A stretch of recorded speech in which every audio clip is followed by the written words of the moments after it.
ഇനി നമ്മൾ ഏത് വാർത്തയിലേക്കാണ്? അതായത് ടി വി പ്രസാദ്, ഈ പങ്കാളിത്ത പെൻഷൻ പിൻവലിക്കണമെന്നാവശ്യപ്പെട്ട് ഇന്ന് സർക്കാർ ജീവനക്കാരുടെ പണിമുടക്കാണല്ലോ അല്ലേ? ഇപ്പോൾ ഈ CPI അനുകൂല സർവീസ് സംഘടനയൊക്കെ സമരത്തിൽ പങ്കെടുക്കുന്നുണ്ട് എന്ന് കേട്ടെ, എന്താണ് അതിന്റെ വിവരങ്ങൾ? അതെ വെങ്കടി, ഇന്നൊരു പ്രധാനപ്പെട്ട സമരമാണ് സംസ്ഥാനത്ത് നടക്കുന്നത്. കോൺഗ്രസ് അനുകൂല സംഘടനകളാണ് പണിമുടക്കുന്നതെങ്കിലും അതിനൊപ്പം CPIയുടെ സർവീസ് സംഘടനയായ ജോയിൻറ്റ് കൗൺസിലും ഉണ്ട് എന്നുള്ളത് ഏറ്റവും ശ്രദ്ധേയമായ ഒരു കാര്യമാണ്.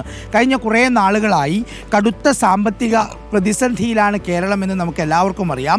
ആ സാമ്പത്തിക പ്രതിസന്ധികൾക്കിടയിൽ ഉദ്യോഗസ്ഥർക്ക് വേണ്ടത്ര ആനുകൂല്യങ്ങൾ കൊടുക്കാൻ ഈ സർക്കാരിന് കഴിഞ്ഞിട്ടില്ല എന്നുള്ളത് ഒരു വസ്തുത തന്നെയാണ്.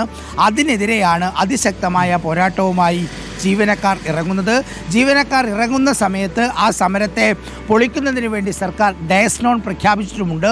മുമ്പ് നമുക്കറിയാം, ശക്തമായ സർക്കാർ ഉദ്യോഗസ്ഥരുടെ സമരം നടന്ന നാടാണ് കേരളം.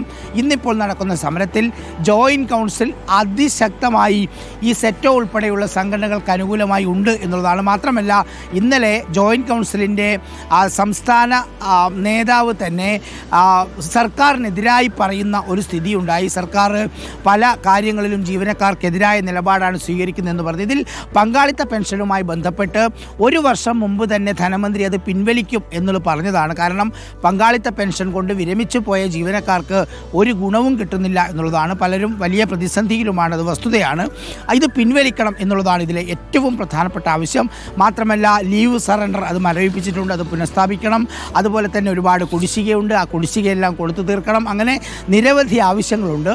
ഇന്ന് സംസ്ഥാനത്തെ പല ഓഫീസുകളും ഭാഗികമായെങ്കിലും തടസ്സപ്പെടാനുള്ള വലിയ സാധ്യതയാണ് കാണുന്നത്. എന്തായാലും ഒരു ശക്തമായ സമരമാണ് ഇന്നിപ്പോൾ സംസ്ഥാനത്ത് നടക്കാൻ പോകുന്നത്.